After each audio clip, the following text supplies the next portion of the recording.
इसी 30 तारीख को मोदी पहली बार नागपुर संघ के दफ्तर में मीटिंग के लिए बुलाए गए हैं। पहली बार नरेंद्र मोदी और आरएसएस के लोग 2024 के चुनाव में हुई टकरार के बाद आमने सामने बैठेंगे।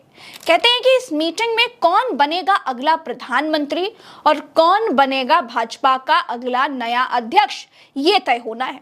एक बात समझ लीजिए दोस्तों, मोदी अब रिटायरमेंट के बहुत करीब हैं।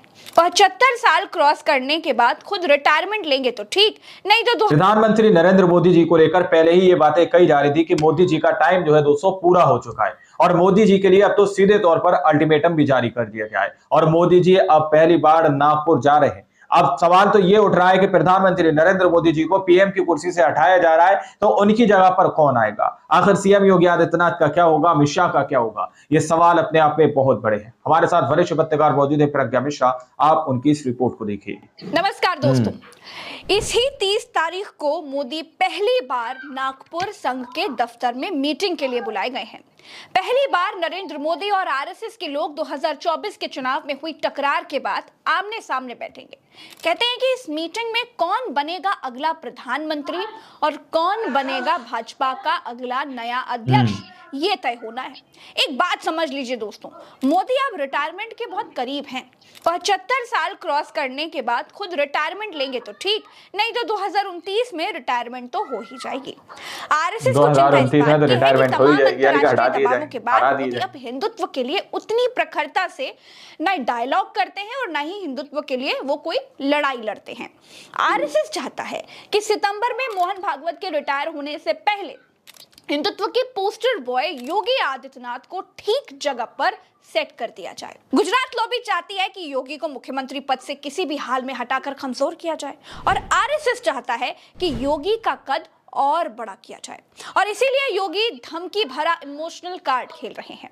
पहले उन्होंने सब छोड़कर गोरखपुर वापस चले जाने की बात कही। मुझे अच्छा लगेगा कि कार्य करते करते मुझे गोरखपुर की तरफ जाने का अवसर मिले तो मैं कम से कम अपने योगी धर्म और आगे बढ़ा सकूं। अब योगी ने यह कह दिया है कि राम मंदिर के लिए उनको अगर गद्दी छोड़नी पड़े तो वो छोड़ देंगे। राम मंदिर तो बन गया है, तो फिर अब लोगों को ये बताने की आखिर क्या जरूरत है कौन योगी से सत्ता छीन रहा है। विपक्ष के पास तो इतने नंबर भी नहीं है कि वो योगी से सत्ता छीन सके।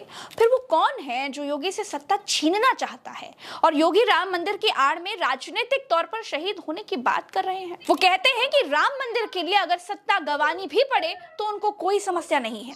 सुनिए योगी आदित्यनाथ ने क्या कहा। राम मंदिर के लिए सत्ता भी गंवानी पड़ेगी तो कोई समस्या नहीं होनी चाहिए। दोस्तों, योगी आरएसएस और मोदी की बैठक से पहले ये दबाव बनाने की कोशिश कर रहे हैं कि अगर उनको छेड़ने की कोशिश की गई, उनको सत्ता से बेदखल करने की कोशिशें की गई तो वो गोरखपुर चले जाएंगे। उत्तर प्रदेश में भाजपा से अपना हाथ खींच लेंगे क्योंकि गोरखपुर चले जाने के मायने बहुत बड़े हैं। राजनीति में अनाड़ी लोग गोरखपुर जाने के मायने आपको नहीं समझा पाएंगे। मैं आपको बताती हूँ गोरखपुर जाने के मायने, क्योंकि गोरखपुर ही वो जगह है जहां योगी आदित्यनाथ ने भाजपा में रहते हुए भाजपा को छठी का दूध याद दिला दिया था। भाजपा के खिलाफ अपने संगठन हिंदू युवा वाहिनी से प्रत्याशी उतार दिए थे। साल 2002 था। उत्तर प्रदेश के मुख्यमंत्री राजनाथ सिंह थे। योगी खुद भाजपा से सांसद थे। योगी ने कहा कि उनके कैंडिडेट को टिकट दिया जाए। भाजपा नहीं मानी। भाजपा ने राजनाथ सिंह की कैबिनेट में मंत्री शिव प्रताप शुक्ला को गोरखपुर से चुनाव लड़ा दिया। योगी आदित्यनाथ ने अपने कैंडिडेट राधा मोहन दास अग्रवाल को मैदान में उतार दिया। भाजपा के कैबिनेट मंत्री शिव प्रताप शुक्ला चुनाव हार गए थे। ये तब था जब उत्तर प्रदेश में राजनाथ सिंह मुख्यमंत्री थे।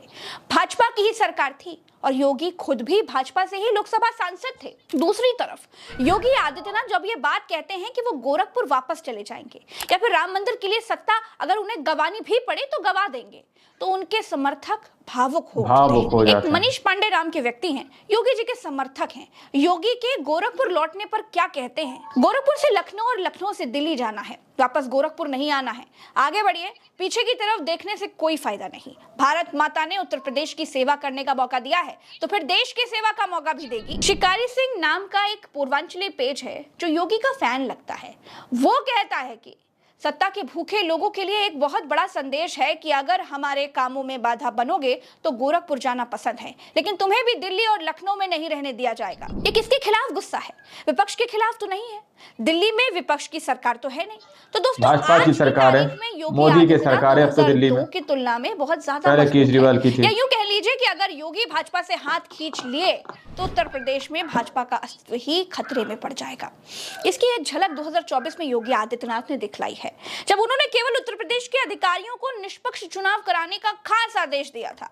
उत्तर प्रदेश पुलिस कई सीटों पर भाजपा कार्यकर्ताओं की रेल बनाती दिखाई दी थी। कन्नौज में अमित शाह के करीबी सांसद सुब्रत पाठक पुलिस पर ही आरोप लगाते हुए पाए गए थे और चुनाव हार भी गए थे।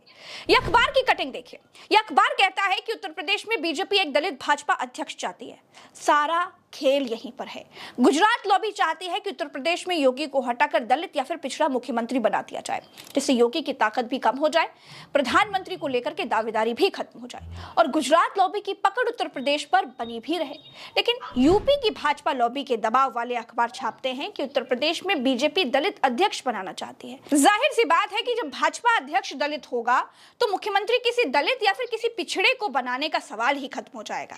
इस हिसाब से दलित उत्तर प्रदेश भाजपा अध्यक्ष, पंडित डिप्टी सीएम, पिछड़ा दूसरा डिप्टी सीएम और ठाकुर मुख्यमंत्री, इस कॉम्बिनेशन पर किसी को कोई एतराज भी नहीं हो पाएगा।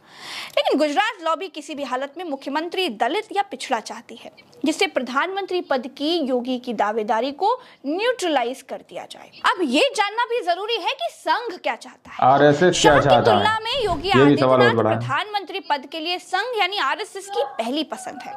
लेकिन उससे पहले संघ ये चाहता है कि अगर योगी को उत्तर प्रदेश से हिलाया जाए तो भाजपा का राष्ट्रीय अध्यक्ष बनाया जाए, जिससे योगी नेशनल स्तर पर राजनीति के लिए तैयार भी हो जाए और पिछले 10 सालों में भाजपा और संघ के बीच जो दूरियां बढ़ गई हैं उनको खत्म भी किया जाए। लेकिन गुजरात लॉबी शिवराज सिंह चौहान की तरह उत्तर प्रदेश से योगी आदित्यनाथ को निकालकर केंद्र में कैबिनेट स्तर का मंत्री तो बना सकती है, लेकिन राष्ट्रीय अध्यक्ष के तौर पर योगी को वो बिल्कुल पचा नहीं पाएगी। संघ को चाहिए योगी जैसा हिंदुत्ववादी राष्ट्रीय अध्यक्ष और गुजरात लॉबी को चाहिए नड्डा जैसा कोई परम भक्त जो मोदी को और शाह को भगवान बनाकर घूम सके। ऊपरी स्तर पर भले न दिखे दोस्तों, लेकिन भीतर खाने ये लड़ाई खुलकर चल रही है। अंदर ही अंदर ये घमासान चल रहा है भाजपा के अंदर। दोनों मोदी शाह के हाथ में, इसमें कोई छिपी बात नहीं है। मोदी की शपथ ग्रहण समारोह में ये दोनों डिप्टी सीएम कई दिनों तक दिल्ली में डेरा डाल रहे हैं। मोदी की शपथ ग्रहण में योगी अकेले बैठे हुए थे। योगी की कैबिनेट में कई गुजरात लॉबी समर्थक मंत्री शामिल हैं जो समय आने पर शाह का साथ देंगे। मैं नाम बता सकती हूँ, जैसे ए के शर्मा ऊर्जा मंत्री, जैसे अनुप्रिया पटेल के पति तकनीकी शिक्षा मंत्री आशीष पटेल, जैसे पंचायती राज मंत्री ओम प्रकाश राजभर, जैसे मत्स्य पालन मंत्री संजय निषाद, जैसे आरएलडी खेमे से मंत्री अनिल कुमार, ऐसे कई और मंत्री हैं। ये सब समय आने पर गुजरात लॉबी का साथ देंगे। अगर योगी डाल डाल हैं तो गुजरात लॉबी पात पात। बड़े विद्रोह की स्थिति में सरकार संभालने के लिए सरकार में सिर्फ योगी के ही लोग हैं, ऐसा नहीं है दोस्तों। कुल मिलाकर मार्च में कुछ बहुत बड़े निर्णय हो सकते हैं। योगी बार बार गद्दी त्यागने की इमोशनल बातें करके अपने लोगों को संदेश दे रहे हैं कि अगर उनको जबरन उत्तर प्रदेश के मुख्यमंत्री पद से गुजरात लॉबी ने हटाया तो भाजपा की सेहत के लिए ये ठीक नहीं होगा। इन सब में हार गुजरात लॉबी की ही है, उस उद्योगपति लॉबी की है जिसके दम पर दिल्ली में सरकार चल रही है।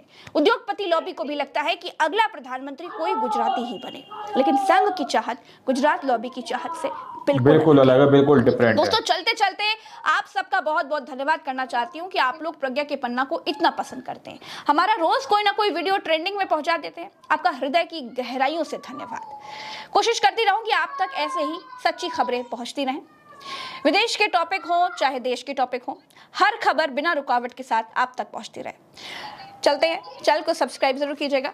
आपकी दोस्तों आप लोगों ने इस वीडियो को शुरू से आखिर तक देखा। वीडियो के अंदर साफ तौर पर बात की गई है कि किस तरह से यहाँ पर प्रधानमंत्री नरेंद्र मोदी जी को लेकर ये बात कही जा रही है कि मोदी जी अब जो है सीधे नागपुर उनको बुलाया जा रहा है। नागपुर के अंदर आरएसएस का मुख्यालय और आरएसएस के मुख्यालय पर यह बात होगी कि मोदी जी अगर अब जो 75 साल के हो चुके हैं घोषित नियम के तहत अब उनको अपनी कुर्सी जो है छोड़ना पड़ेगी। फिर आरएसएस एक नया प्रधानमंत्री चुनेगा, आरएसएस की तरफ से घोषणा की जाएगी। वहीं पर राष्ट्रीय अध्यक्ष के तौर पर जो है सीधे तौर पर सीएम योगी आदित्यनाथ के चेहरे को देखा जा रहा है। लेकिन सीएम योगी आदित्यनाथ ऐसा लग रहा है कि वो यूपी की कुर्सी नहीं छोड़ना चाहते। दोस्तों अब अंदर ही अंदर जो है अंदर खानों के अंदर तस्वीरें इस तरह की हैं कि आपस में कहीं ना कहीं बड़ा घमासान छिड़ा हुआ है। ऊपर से मामला जितना शांत नजर आ रहा है लेकिन अंदर ही अंदर उतना ज्यादा दोस्तों इसके अंदर रायता फैला हुआ है। अब आप लोगों ने इस पूरी रिपोर्ट को देखा सुना, आप लोग इस रिपोर्ट के बारे में क्या सोचते हैं, क्या समझते हैं, जरा आप लोग इस वीडियो के बारे में जरूर बताइएगा। और सच्ची वक्त की खबरें देखने के लिए आप हमारे चैनल को सब्सक्राइब कीजिए। मिलते हैं अगली वीडियो में, जब तक के लिए जय हिंद, जय भारत।